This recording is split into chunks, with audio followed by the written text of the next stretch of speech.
Olá, meu nome é William Fernandes Araújo, eu sou jornalista, professor de comunicação e pesquisador na área de tecnologias digitais. Este é o 7º episódio do Teoria Pra Quê?, podcast da disciplina de Teorias da Comunicação da Universidade de Santa Cruz do Sul. No episódio de hoje, vamos conversar com Thiago Barcelos Pereira Salgado sobre comunicação e teoria Torrade. Thiago é pós-doutorando em comunicação pela PUC Minas, onde está pesquisando as dimensões teóricas e empíricas dos processos de interação e mediatização.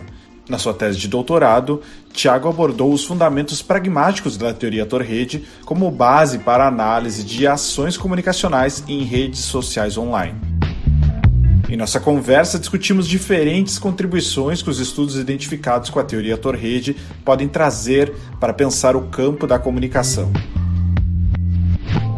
Antes da conversa com o Thiago Barcelos Pereira Salgado, eu gostaria de agradecer a contribuição da professora Viviane Borelli, do curso de Comunicação Social da UFSM, que me procurou para oferecer ajuda para a produção de descrição das imagens e interfaces do podcast, com o propósito de torná-lo mais acessível. Fiquei muito feliz com a ajuda e em saber também que o podcast está ajudando a mais estudantes e professores neste momento tão difícil e cansativo das nossas vidas acadêmicas. Então, eu gostaria de deixar um muito obrigado gigante aí para o Luiz Gustavo Santos Júnior, o Leandro Souza e a professora Viviane Borelli, do curso de Comunicação Social da UFSM, e também agradecer a Ana Paula Silva da Silva e Christian Evandro Semen, do Núcleo de Acessibilidade da UFSM. Bom, agora sim, escute o bate-papo com o professor Thiago Barcelos Pereira Salgado. Thiago, então, muito obrigado pela participação, é muito bom te receber aqui e tenho certeza que vai agregar muito nas discussões que a gente vai fazer nesse semestre, principalmente porque é um tema que a gente tem pouca bibliografia sobre e que é muito pouco trabalhado na discussão sobre teoria da comunicação. Acho que os teus textos são os primeiros que eu vejo no Brasil assim, fazerem essa abordagem para a discussão de teoria da comunicação, e eu acho que é algo muito importante, tanto que é um dos tópicos que a gente vai trabalhar na disciplina e me interessa muito como pesquisador. Então, seja bem-vindo e muito obrigado. Obrigado pelo convite, sou eu quem agradeço. E eu queria te fazer uma pergunta bem básica para a gente começar. Tu poderia nos explicar, então, o que é essa noção de virada não humana na comunicação e que contribuições a teoria Torrade e a ontologia orientada aos objetos têm para esse movimento de virada não humana?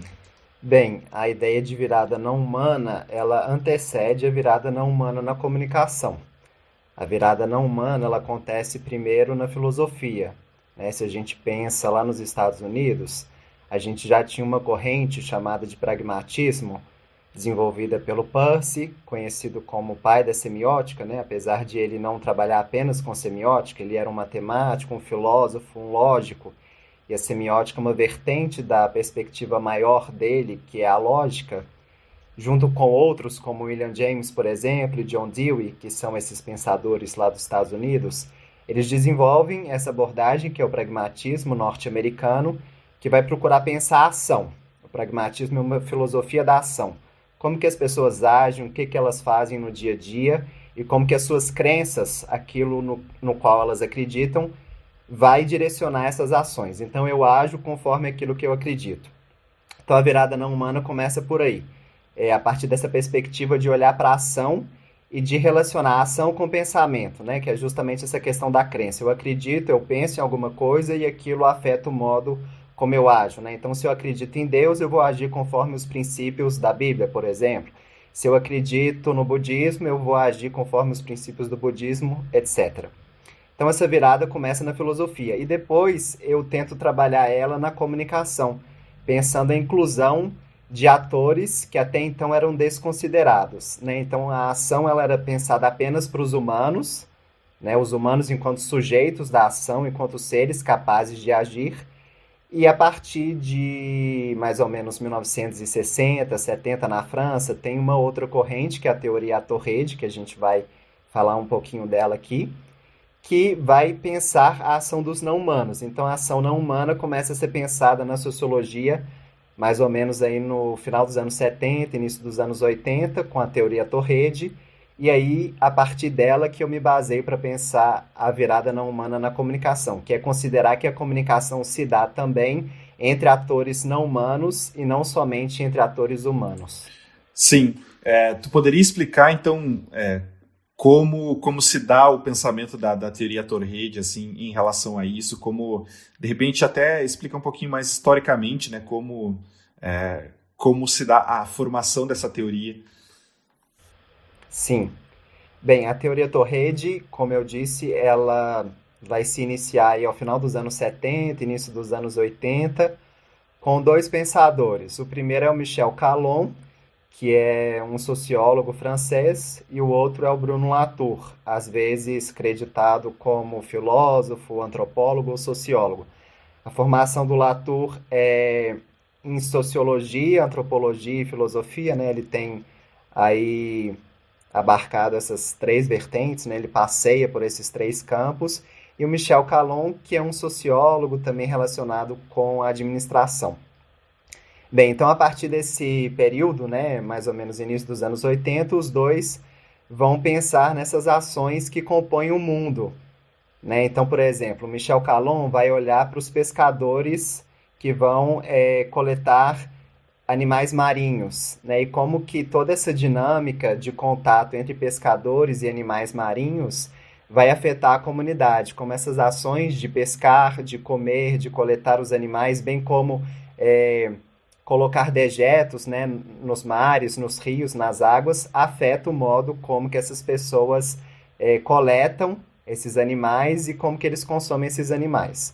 O Latour está mais interessado nas inovações técnicas, né, o desenvolvimento de um projeto de trem, por exemplo, na França, né, do metrô francês, entre inovações da ciência e da tecnologia, e ele estudava mais a questão dos laboratórios e dava aula no Instituto de Minas de Paris. Então ele era um antropólogo, filósofo, sociólogo, mas dando aula para engenheiros. E ele se interessava por esses projetos de engenharia.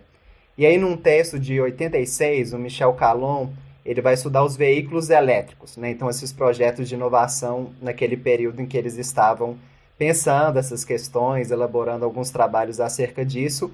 Ele vai dizer que o mundo ele é composto por várias peças, assim como o veículo elétrico é composto por várias peças. A gente tem a roda, que vem de um lugar diferente do mundo, a borracha, que é produzida numa certa época, né? A invenção da borracha na China. A gente tem a invenção do vidro em outra região do mundo, em outra época.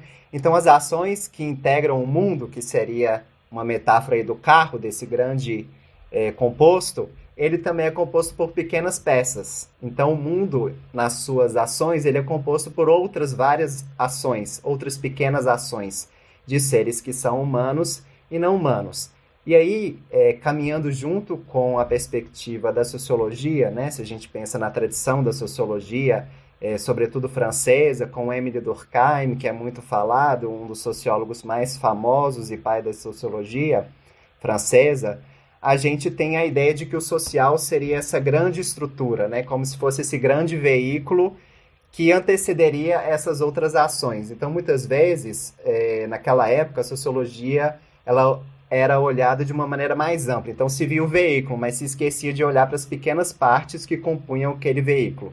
Então, o social ele era algo que antecedia as ações dos indivíduos. E a teoria Torrede procura repensar essa dimensão, olhando para essas pequenas partes, falando que, na verdade, o social ele vem depois, ele resulta dessa composição, dessa junção dessas pequenas partes que são as nossas ações cotidianas, dos objetos, da natureza. E ele vai questionar categorias grandes, né, como, por exemplo, o capitalismo como uma categoria explicativa, né? Sim, as explicações antes elas eram dadas justamente por essa ideia de que o social era uma matéria, né? Era algo que explicava as coisas, quando na verdade a proposta da teoria Torrede é que o social seja explicado a partir dessas pequenas ações que compõem o mundo. Se a gente for trazer para a comunicação, tu fala no texto, né, de 2018, no artigo publicado na revista Ecopós, que as teorias da comunicação são herdeiros das filosofias racionalistas e humanistas. no sentido de que a gente tem uma abordagem muito humanista no campo da comunicação que olha para o signo ou para os sujeitos que compõem esse signo e deixa a materialidade até com um certo preconceito, no sentido de ser, isso aqui é a técnica, e logo a técnica não nos interessa porque não é humana. Tu concorda com esse raciocínio e como tu observa assim, a conformação desse campo das teorias da comunicação que é bem fragmentado? Certo. O pragmatismo, né, que eu mencionei, que é uma das bases também da teoria Torrede, algumas perspectivas e autores vão considerar a teoria Torrede como um ramo das sociologias pragmáticas francesas. O que que é isso? É uma vertente da sociologia baseada no pragmatismo, que é essa ideia de olhar para a ação das pessoas, das coisas, dos objetos, dos seres vivos e dos seres não vivos, como por exemplo o Sol. Eu sempre uso esse exemplo, né? O Sol ele brilha, isso é inquestionável, né? Então isso é um fato concreto. A gente consegue olhar para o Sol e ver que ele está brilhando. Quando a gente diz o Sol brilha, isso descreve uma ação, a ação de brilhar do Sol, de iluminar, de emitir raios. Então o Sol age, isso também é inegável, porque a gente constata que o Sol brilha. E o Sol, obviamente, não é humano. Então isso já dá um pressuposto para a gente dizer que os não humanos agem, né? As plantas fazem fotossíntese, também é um tipo de ação. Ou, por exemplo, seres não vivos, uma pedra rola, né? Uma avalanche acontece, um terremoto acontece, as placas tectônicas se chocam, há tremor de terras. Então os não humanos agem, isso também é inquestionável, mas por muito tempo a comunicação não assumiu isso, porque ela se fundamentou nessa ideia do sujeito, né? Sobretudo do René Descartes, lá na época do Iluminismo. Penso, logo existo, né? A máxima em latim, né? Cogito ergo sum, ou seja, eu cogito, eu penso, logo eu existo, eu sou. E toda essa tradição, né? Depois o Kant, que é um filósofo alemão, vai recuperar essa questão do sujeito também, tentando pensar a ideia da ação. O sujeito é aquele que age, né? Que transforma o mundo, que tem uma dimensão transformadora de atuar no mundo e de transformar. Então, nós, humanos, nós comemos. Então, a gente planta, rega e colhe, né? Então, isso transforma o mundo. A terra se modifica, né? A plantinha que antes era só uma semente, ela cresce. Então, essa tem uma dimensão de transformar, de mudança. E aí, todo esse pensamento vai caracterizar as teorias clássicas da comunicação. O próprio pragmatismo, ele recupera essa ideia de ação do Kant, mas ele reformula isso e aplica ao pensamento, que é essa ideia de signo que você falou, né? De algo que está no lugar de uma outra coisa, representando ela. E aí, se a gente pensa nas teorias clássicas, sobretudo a pesquisa norte-americana, que os seus alunos já devem conhecer, a gente considera que os meios de comunicação, naquele início do século XX, eles eram objetos, mas eles não eram considerados como atores, né? O que interessavam eram os efeitos. Quais são os efeitos dos meios de comunicação? Como que uma campanha publicitária alcança o maior número de pessoas possíveis para que essas pessoas se alistem à guerra, né? Se alistem ao exército e vão combater o inimigo.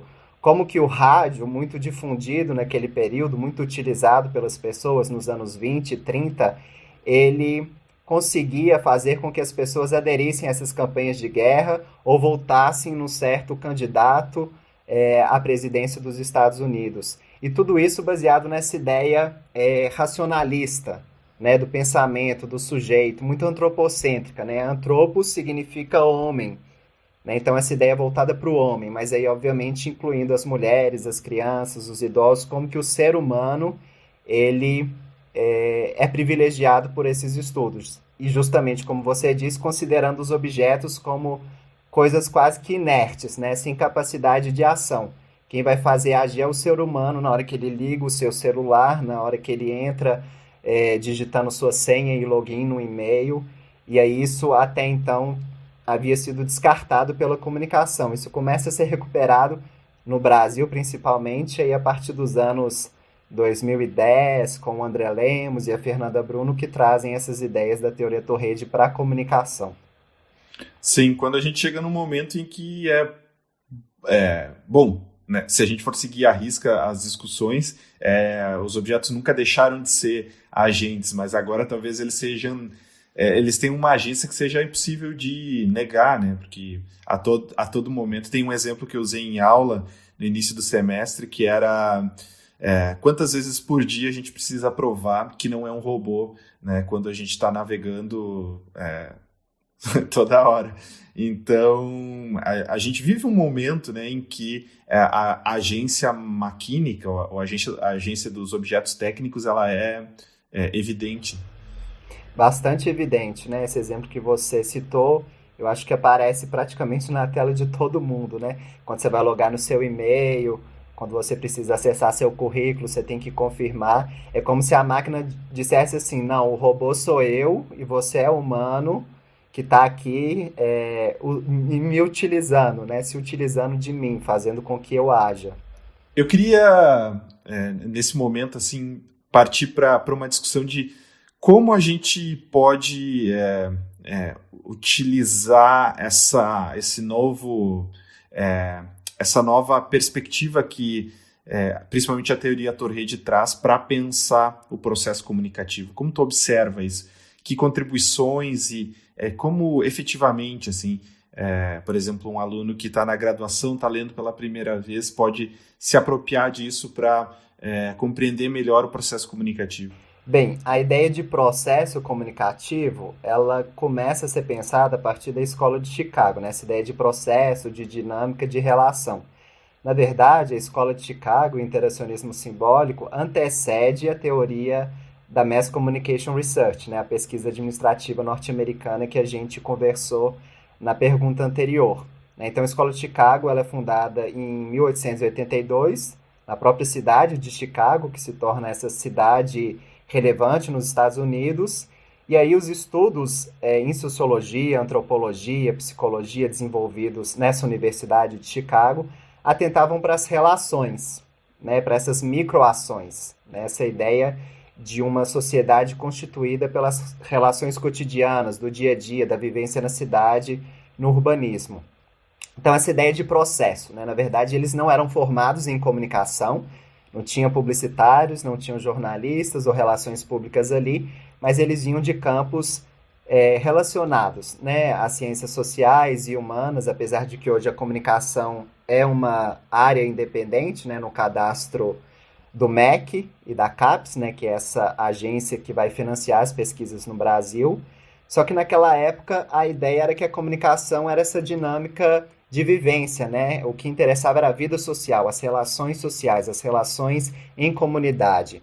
E uma coisa importante que você falou, William, é sobre a dimensão comunicativa. O comunicativo ele está relacionado com a dimensão informacional e transmissiva, que era muito mais presente nessa pesquisa administrativa, né, baseada no funcionalismo. Quais são as funções, né, dos meios? Para que os meios servem? O que eles fazem com as pessoas?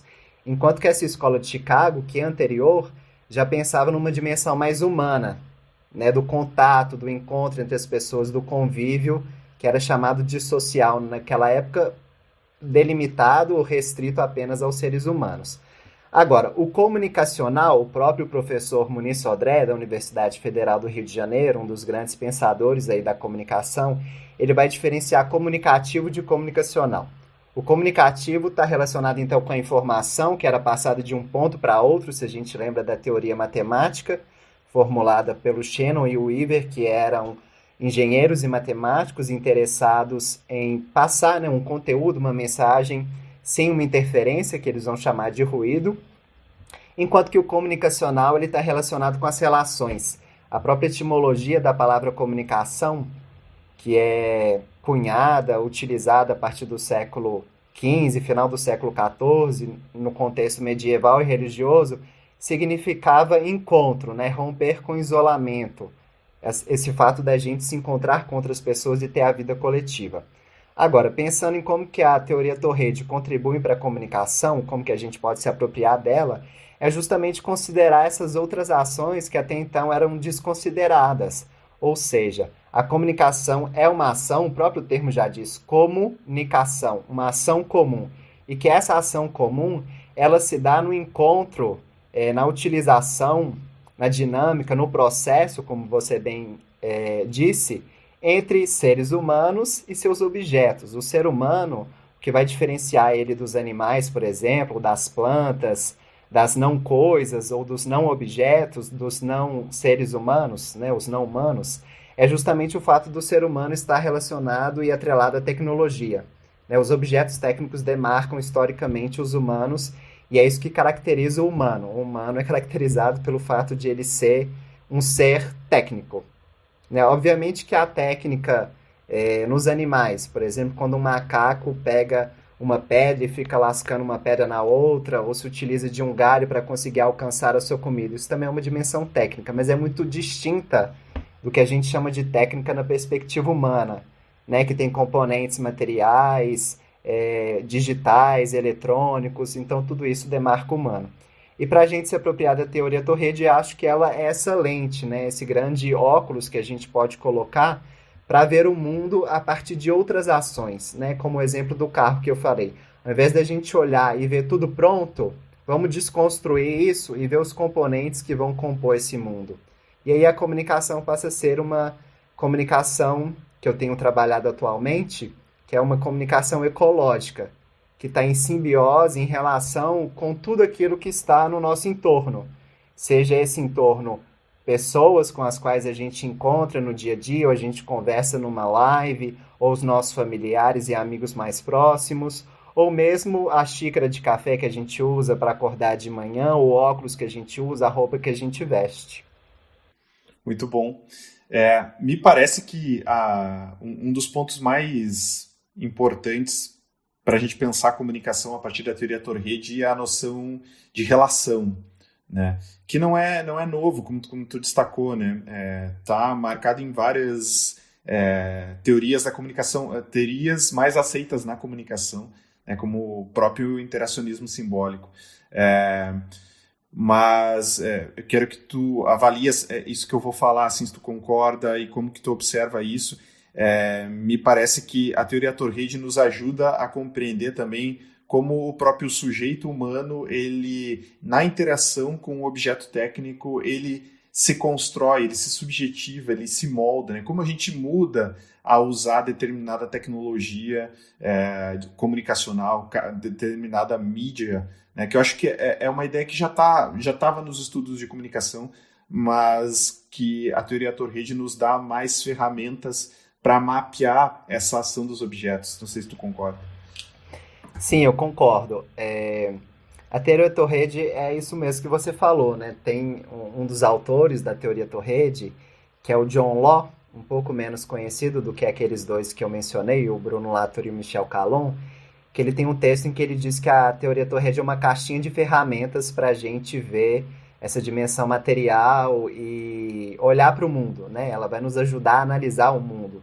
Assim como quando a gente precisa consertar o carro, a gente vai usar um macaco, né, uma chave de fenda, enfim, são várias as ferramentas possíveis. A teoria Torredi também fornece ferramentas para que a gente olhe o mundo. E essa ideia de relação que você mencionou já estava presente, né, no interacionismo simbólico, mesmo no funcionalismo, né, as relações com os meios, mas privilegiando sempre essa dimensão humana, como a gente disse, e tem outros termos que aparecem. A teoria Torredi, na verdade, trabalha mais com a ideia de associação. Por quê? Porque ela estava interessada na ação social. O social enquanto essa categoria que deve ser explicada e que não explica as coisas, né? Eu não vou falar assim, a pobreza no Brasil se deve a questões sociais. A política atual ela é dessa maneira por conta de questões históricas e sociais. Não, na verdade, vamos ver como que essas relações vão moldando a sociedade, fazendo a sociedade e resultando no que a gente tem hoje. Então, a teoria Torredi trabalha com a categoria de associação, porque social, em latim, significa associado, né, ou sócio, ou membro de uma assembleia. Assembleia no sentido de reunião, de encontro de seres, né, de pessoas, de animais, etc. Né, se a gente pensa lá nas categorias da biologia, classe, gênero, reino, etc., a gente já tem essa ideia de sociedade, de associação, né, uma sociedade de animais, um conjunto de elefantes, por exemplo. Então, a teoria torrede foca na ideia de associação, que é um termo que a própria sociologia vai trabalhar, né? O Durkheim vai trabalhar com associação, e tem um outro sociólogo que ficou menos conhecido, porque ele não era muito acadêmico, ele não dava tantas aulas quanto o Durkheim, que é o Gabriel Tarde, que o próprio Latour, esse autor, um dos autores, né, principais da teoria torrede, vai dizer que é o pai da teoria torrede. Então, a teoria torrede parte da ideia de ação e de associação. Associação no sentido de juntar, de se unir, de compor. E como você mencionou, William, em relação aos objetos técnicos, a gente se associa com as coisas, né? Por exemplo, nós dois estamos utilizando fones para ouvir melhor, celulares para gravar o áudio, o próprio computador, né? A gente se associa a ele, seja o teclado, o clique para poder entrar no e-mail e pegar o link da gravação, da videoconferência, etc. Então, a teoria torrede entende isso como composição, ou seja, essa união entre um A e um B, né? Então, um A, por exemplo, sou eu que estou aqui, e o B seria o meu computador. Então, a gente se une e entende isso como uma coisa híbrida, que não é nem só o A sozinho, nem só o B sozinho, né? Só o Tiago sozinho e nem só o computador sozinho. É uma coisa Tiago-computador. O próprio Latour tem um exemplo em que ele se utiliza da arma de fogo, né? O revólver. Ele vai falar que quando uma pessoa mata, ela se associa a uma arma, por exemplo, o revólver. Não é só nem a pessoa sozinha, nem só o revólver sozinho, né? O que configura um assassino, um matador, é a pessoa com o revólver, né? Então tem aquela pergunta, mas quem matou? Foi o objeto técnico? Se a gente pensa nos drones, né, que são controlados à distância por militares que ficam em bases bem distantes daquelas em que o tiro é dado, né? Então, por exemplo, militares americanos nos Estados Unidos que se utilizam de drones que vão atirar em povos que estão lá na Arábia, na região da Arábia Saudita, na Palestina, etc., né? No Líbano, que está bem em alta recentemente em função da explosão lá em Beirute. Mas eles se associam a esse objeto que é o drone, e não é nem só o atirador e não é nem só o drone, né? São os dois juntos. Quem é o responsável por matar? O objeto técnico que atirou de fato ou a pessoa que acionou aquilo? As duas coisas, porque os dois agem de maneira junta. E é isso que a teoria torrede contribui enquanto ferramenta para que a gente olhe para as associações, para esse conjunto de ações que não acontece sozinho, né? A máxima é que ninguém age sozinho, ninguém é dono da ação, ninguém é senhor, ninguém é sujeito da sua ação. A crítica está aí. A gente age porque a gente é levado a agir por várias outras coisas. Esse exemplo da arma ele é muito bom para nos fazer pensar, né? E nos colocar, tentar quebrar esse dualismo, né?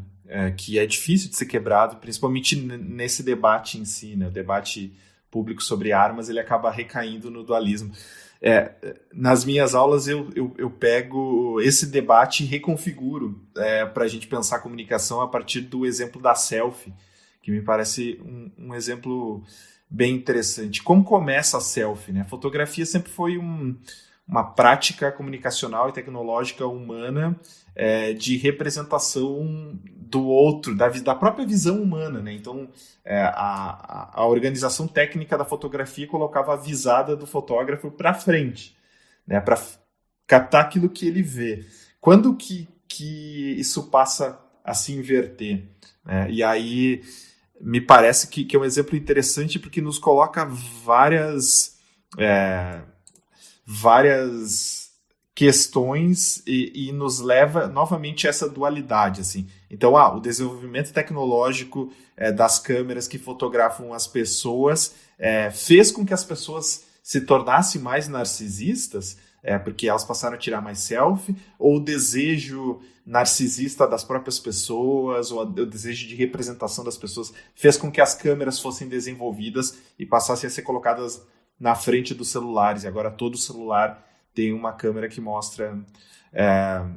Eu acho que isso nos leva, tentando pensar o fenômeno das selfies a partir da teoria torrede, né? A gente consegue ver uma série de elementos aí que apontam para essa questão da ação híbrida que tu destacou, né? Então, tanto a transformação do telefone como objeto técnico. Eu tô pegando no telefone aqui e tô ferrando todo o áudio da minha gravação, né? Mas vamos lá. Tanto o telefone quanto o objeto técnico se transforma, quanto nós, como sujeitos, as representações e as subjetivações que a gente faz se transformam. Então, a selfie, e aí, já fechando esse discurso que eu estou dando, eu coloco a selfie como um elemento cultural midiático.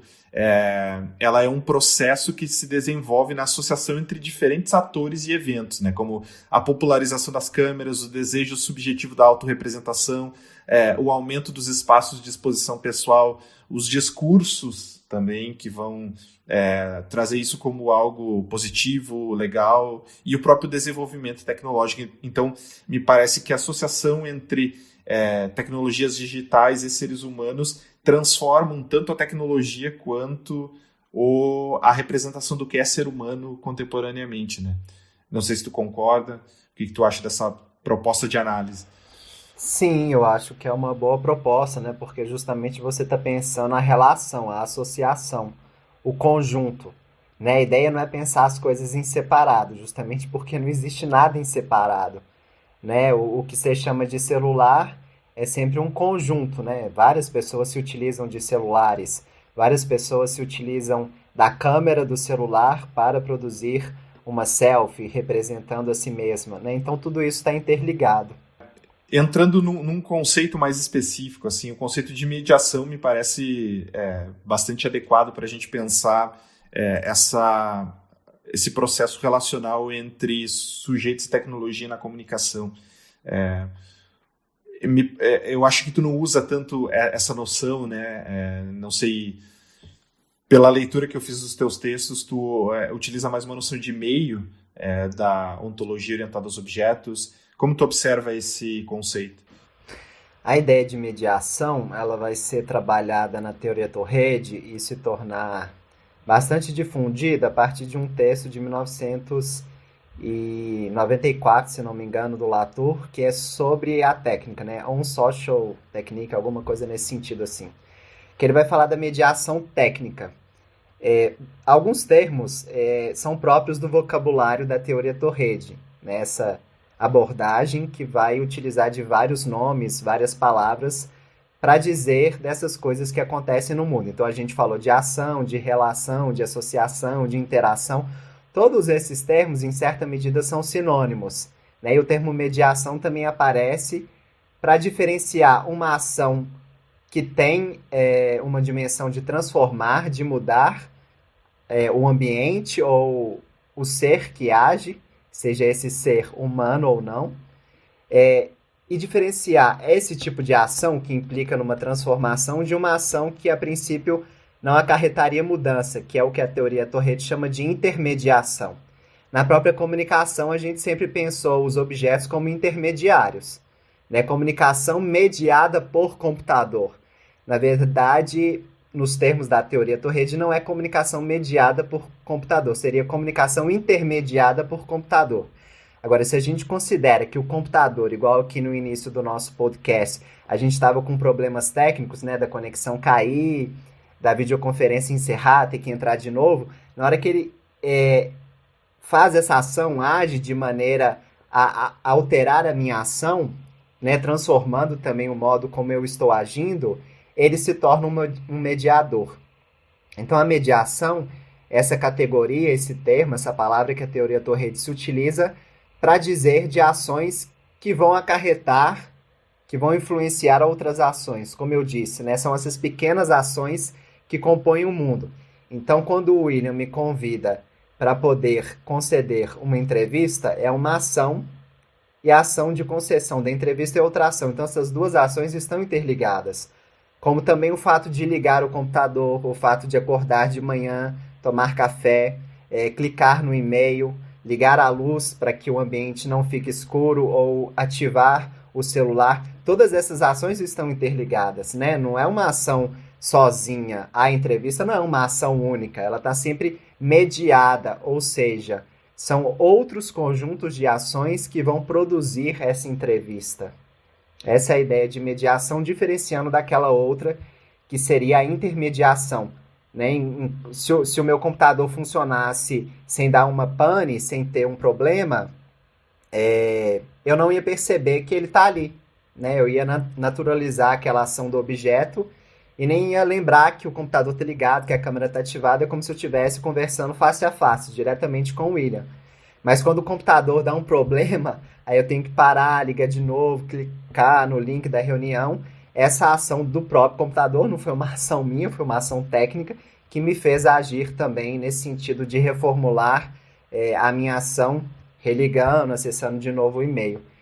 E aí o próprio Latour, né, em entrevista ao André Lemos, num livro que fica muito conhecido no Brasil, que é A Comunicação das Coisas, se não me engano, de 2013, por aí, 2011, 13, alguma coisa nesse sentido, o próprio Latour vai dizer, em entrevista ao André Lemos e ao André Holanda, que não há, digamos assim, uma ação que não seja mediação, porque toda ação vai desencadear outra ação e transformar o mundo. A intermediação é só um efeito de sentido, assim, de invisibilidade dessa primeira ação, né?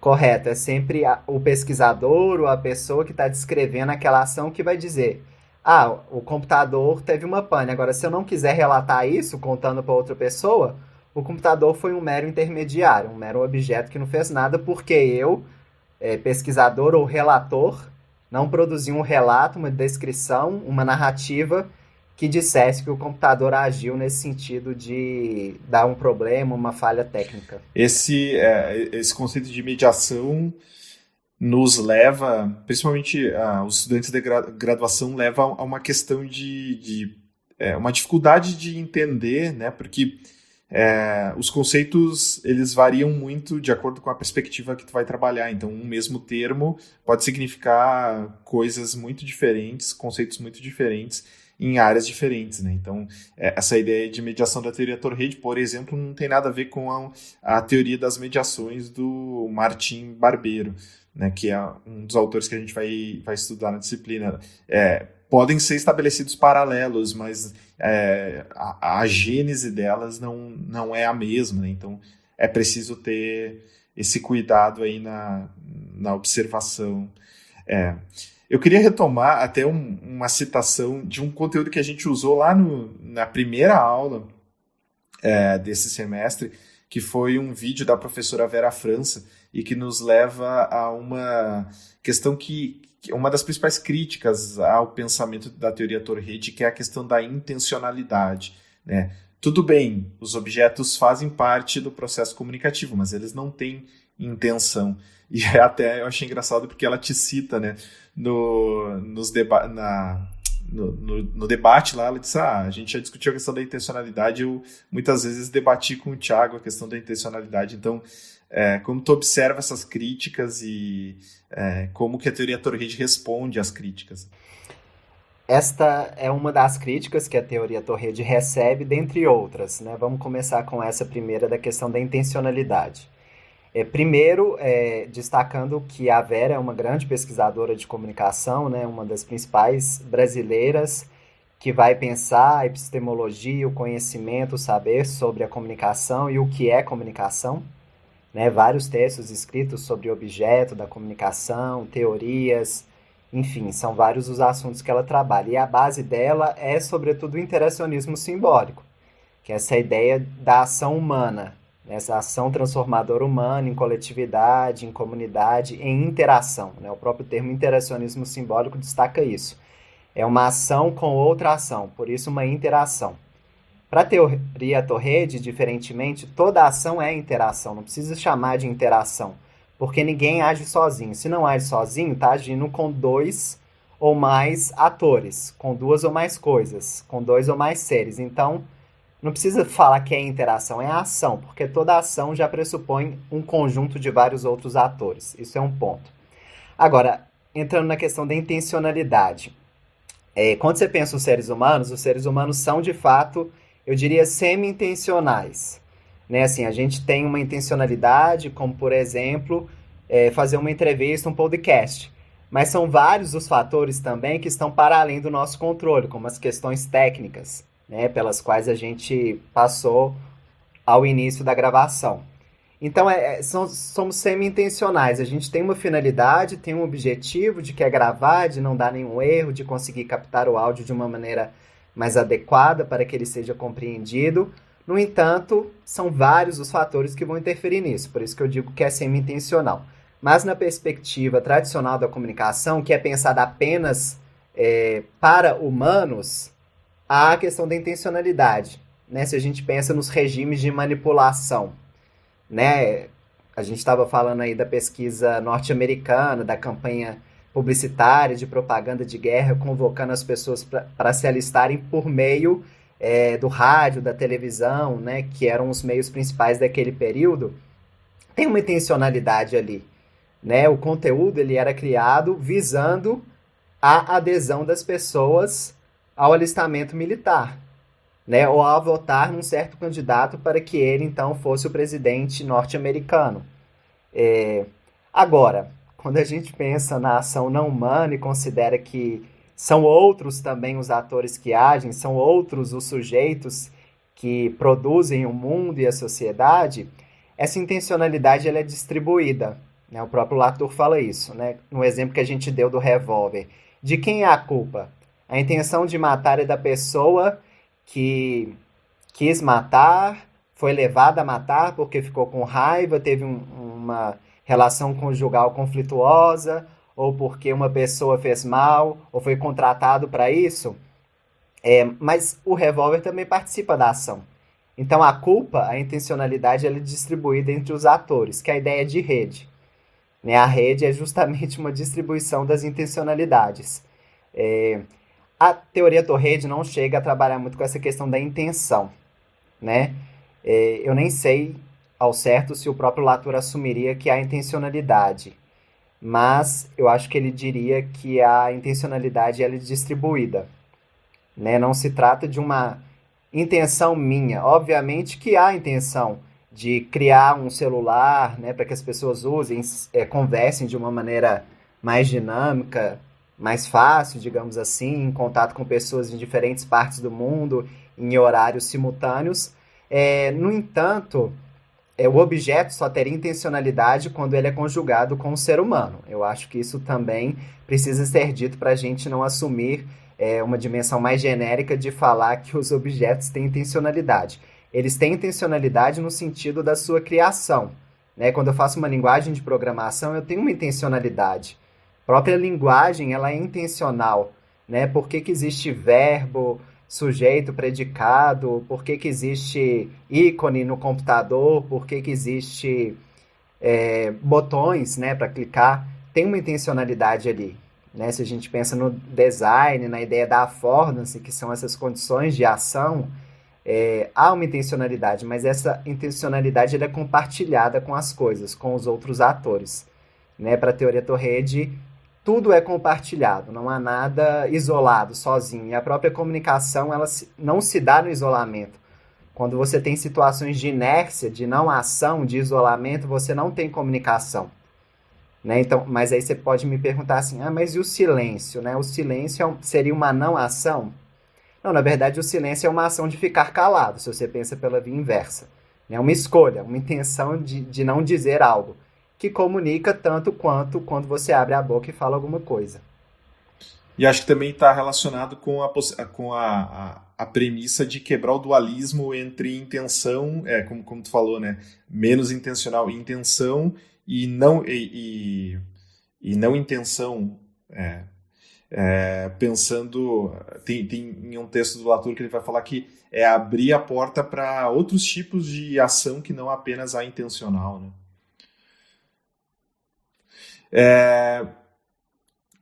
Pensando nas teorias mais clássicas, nos últimos anos a discussão do Marshall McLuhan tomou bastante corpo na comunicação e ele me parece ter alguns pontos de contato com a teoria Torrede, né? A gente nesse semestre estudou, mas Nesse livro de 2013 que tu falou do André Lemos, ele vai fazer uma distinção, né? O McLuhan vai falar da tecnologia como uma extensão do humano, e a crítica do André Lemos a essa proposta é de que não é uma extensão, ela faz parte da rede que constitui o humano, ela faz parte desse processo de construção do humano. Ao mesmo tempo, o McLuhan me parece ter e aí já saindo um pouco do nosso tema, entrando numa outra discussão, me parece que ele tem uma visão extremamente radical, né? E que radical no sentido de ela leva a sua premissa ao extremo, né, de pensar que os meios tecnológicos determinam totalmente o conteúdo em si não é tão relevante quanto a construção e a determinação que o meio tecnológico faz. E me parece que a teoria Torredi não tem aí uma certa divergência em relação a isso, né?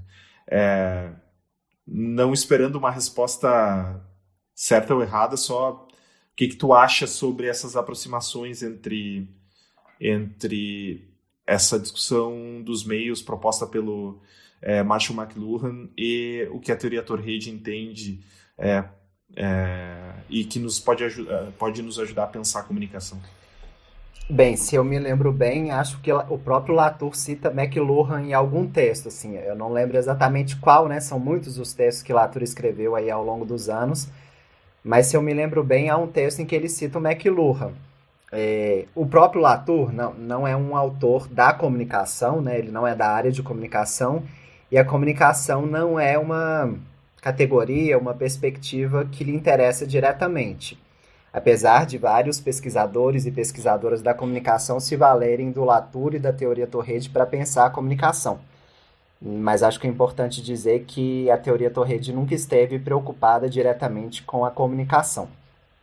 Quando a gente pensa lá no McLuhan, esse pensador canadense, interessava muito a questão do meio e da mensagem, né? Do meio relacionado com o corpo, né? O McLuhan fala muito da questão da eletricidade, do desenvolvimento técnico, né? E como que isso vai afetar condições de comportamento, de ações humanas, mas muito relacionadas com o corpo, né? Com a visão, com os sentimentos e também com a capacidade sensível, né? Perceptiva e cognitiva dos seres humanos.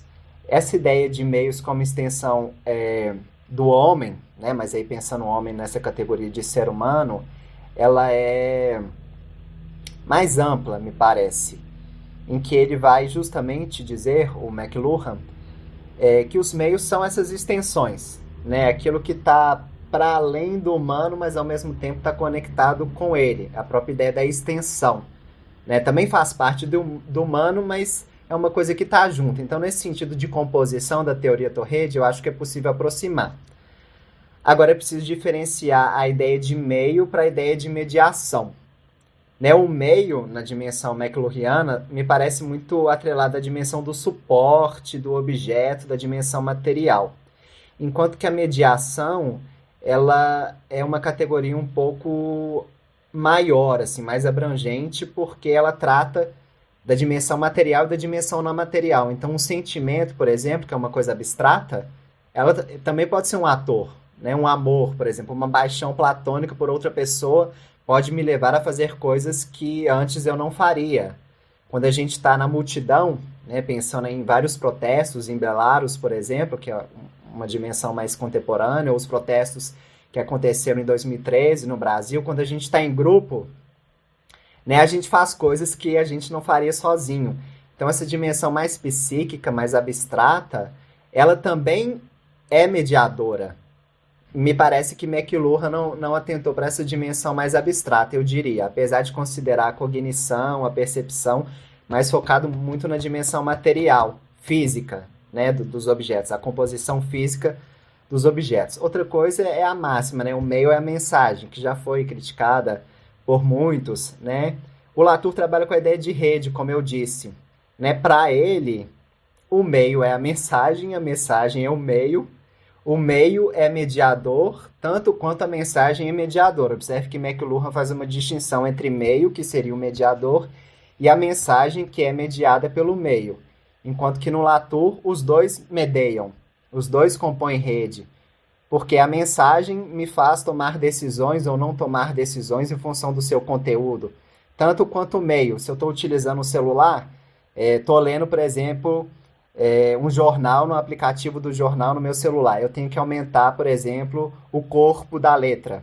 Né? A letra tem que ficar maior para eu conseguir enxergar. Então, o meio também medeia tanto quanto o conteúdo, que é o texto que está escrito, que me parece ser a perspectiva da teoria Torrede, que considera mensagem, meio, tudo como mediação, enquanto que o McLuhan me parece focar muito só na ideia do meio, do material.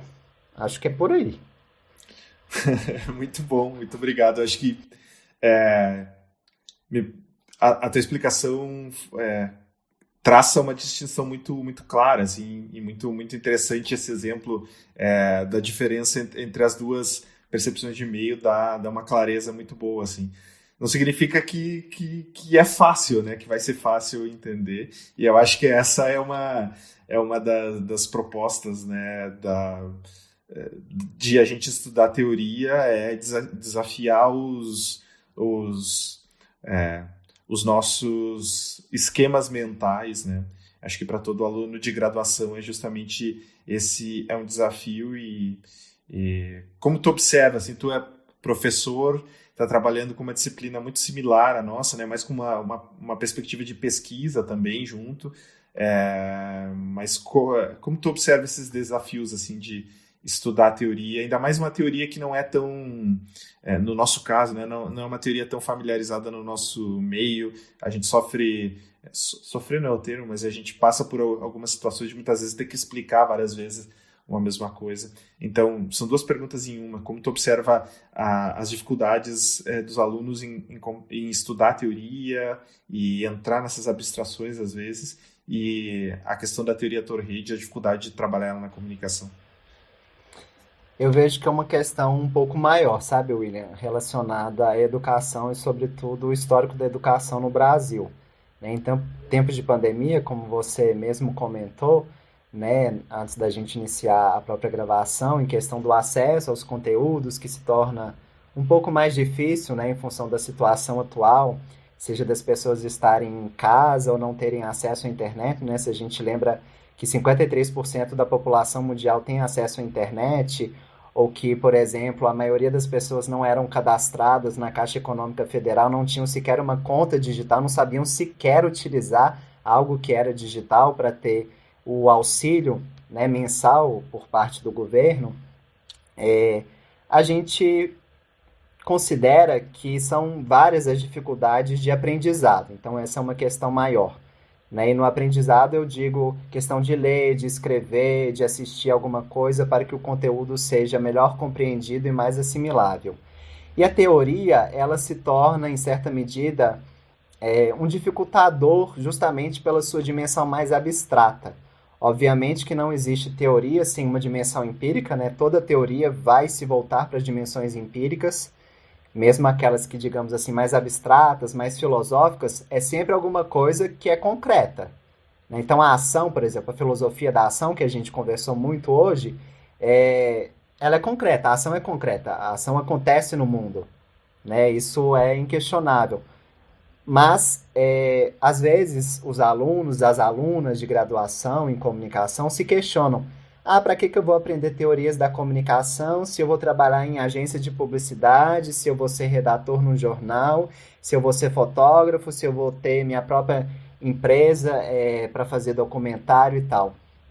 Eu acho que a própria Vera responde muito bem isso, né, num livro dela que é referência para os cursos de teoria da comunicação, que é a Introdução às Teorias da Comunicação, que ela escreve junto com a Paula Simões, em que ela diz que a teoria serve para pensar. Eu acho que mais do que explicar as coisas é justamente isso que você falou, questionar e deslocar essas certezas, né, essas categorias estáveis e consolidadas que a gente historicamente vai assimilando e aceitando. Né? Então a teoria, ela serve para pensar, mas ela tem que estar relacionada com a prática. Né? A Vera diz que a teoria sem a prática é pura abstração. E a prática sem teoria seria uma coisa um pouco automatizada, né? Quase rotineira, e uma dimensão menos crítica, né? A teoria serve enquanto crítica das dimensões práticas, né? Como eu digo para os meus alunos e alunas, a gente não quer formar robozinhos, não quero que vocês fiquem apertando o botão de Photoshop ou tecla de computador para escrever um texto jornalístico, né? Ou clicando numa câmera para ligar o botão de play para fazer um documentário ou gravar uma entrevista, né? A gente quer que vocês critiquem, vocês pensem o que vocês estão fazendo e como que vocês podem fazer melhor ou de uma maneira diferente. A teoria Torrede é bem difícil, assim. Eu custei uns 3 anos para entender, né? Tinha defendido minha dissertação de mestrado, e aí conheci a teoria Torrede a partir da Fernanda Bruno, que foi membro da banca de mestrado, mas é ao longo do tempo, assim, né? Eu acho que para qualquer pessoa, se está na graduação, na especialização, no mestrado, no doutorado, no pós-doutorado, se está dando aula, seja no Brasil ou fora, a gente sempre aprende, né? E para aprender é preciso ler, é preciso repetir, é preciso falar, é preciso estar em contato com outras pessoas para que aquilo se torne mais assimilável. Agora, um grande problema da teoria é justamente a carência de exemplos, né? Eu acho que, sobretudo, alunos de graduação e alunos de graduação demandam muitos exemplos. E, às vezes, a teoria ela não consegue fornecer exemplos justamente porque nem toda teoria é aplicável, né? Se a gente pensa na matemática, é uma teoria super aplicável, né? A gente vai pensar na física, na química, na biologia, vai construir uma ponte ou vai fazer uma vacina contra a Covid-19, é tudo muito aplicável. Mas você pensa na teoria Torrede, ela não é muito aplicável, né? Ela é um jeito de questionar as coisas. Por isso que você mesmo falou, assim, não é uma questão de estar certo ou de estar errado. É um outro ponto de vista que é apresentado, né? E, obviamente, ele é passível de críticas e de contestação. Mas é sempre bom usar exemplos, né? Tomando os cuidados justamente de falar, olha, Martim Barbeiro, por exemplo, estava fundado numa questão da cultura, né? Da televisão, da hegemonia, né, das classes populares, enquanto que a teoria Torrede pensa a mediação voltada para a dimensão sociológica, das inovações técnicas e científicas. Então, acho que é sempre pontuar esse contexto histórico e de formação dessas abordagens para que elas sejam utilizadas tal como, pelo menos, os seus idealizadores e idealizadoras pensaram. Muito bom. Eu só queria te perguntar, então, para a gente finalizar, o que tu está pesquisando agora, quais os teus desafios aí no pós-doutorado?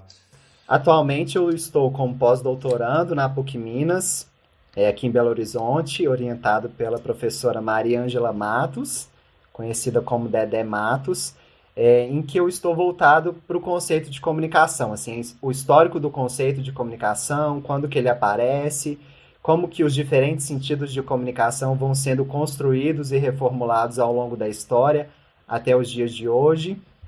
E atualmente a gente desenvolve uma pesquisa sobre os autores e autoras em comunicação no Brasil. Então, uma pesquisa que está para ser publicada, quais são os principais autores e autoras da comunicação no Brasil num recorte de um dos principais eventos que é a Compós, da Associação Nacional dos Programas de Pós-Graduação. Quem é mais citado, quem é menos citado, qual é a principal obra, de qual autora, de qual autor, e como que essas obras, com seus conteúdos e conceitos, constroem o pensamento comunicacional brasileiro.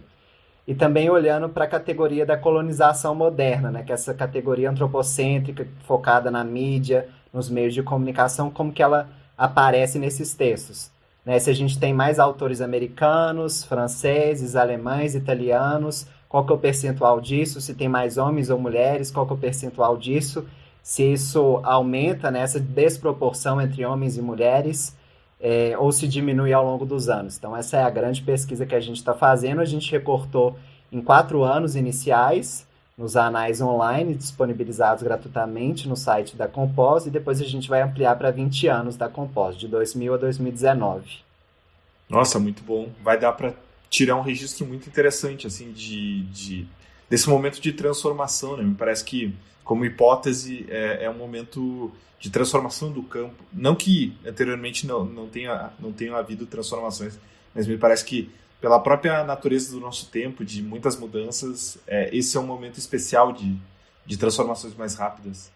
Bastante, em função, né, do digital, das tecnologias, das próprias linguagens, né, de programação. Nessa pesquisa a gente está usando a linguagem R, que é uma linguagem bem recente, assim, e que possibilita a análise de dados imensos. A gente tem um conjunto, né, em 4 anos, para vocês terem ideia, mais de 8.000 autores em ocorrências múltiplas, né, que podem ter sido citados mais de uma vez. Imagina isso para 20 anos. Tem que ter realmente um software, uma dimensão técnica que seja capaz de fazer essa análise volumosa.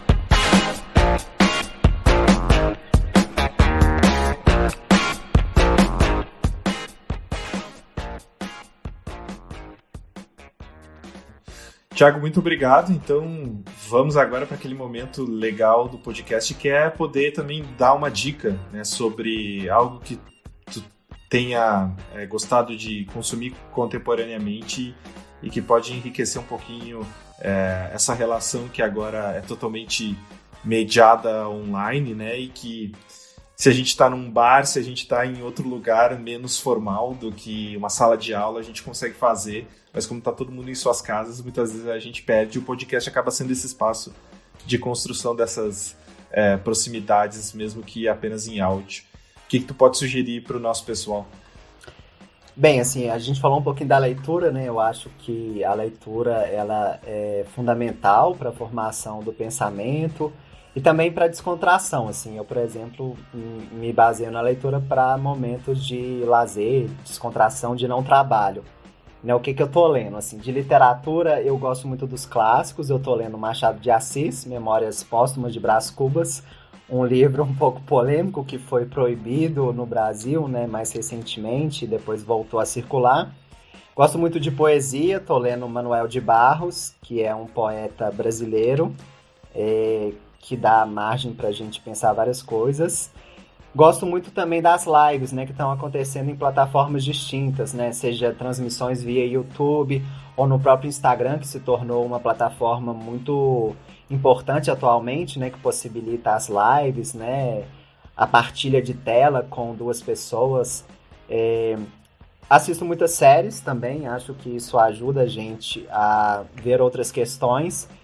A mais recente que eu vi chama The Rain, né? A Chuva, que é uma série, se não me engano, dinamarquesa ou norueguesa, que trata dessas questões mais contemporâneas sobre pandemia, vírus e inovação tecnológica. Então fica aí a dica para quem quiser assistir uma série mais relacionada com o contexto atual.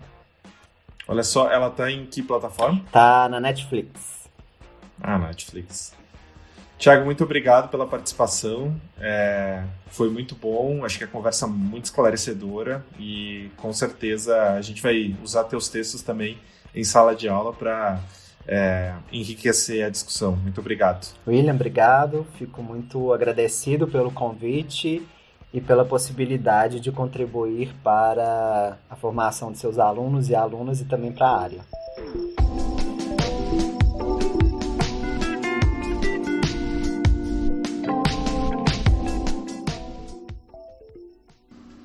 Obrigado por ter ouvido até aqui, espero que tenha gostado do podcast. Para participar, basta mandar e-mail para waraújo@unisc.br ou me chamar aí pelas mídias sociais. Um abraço.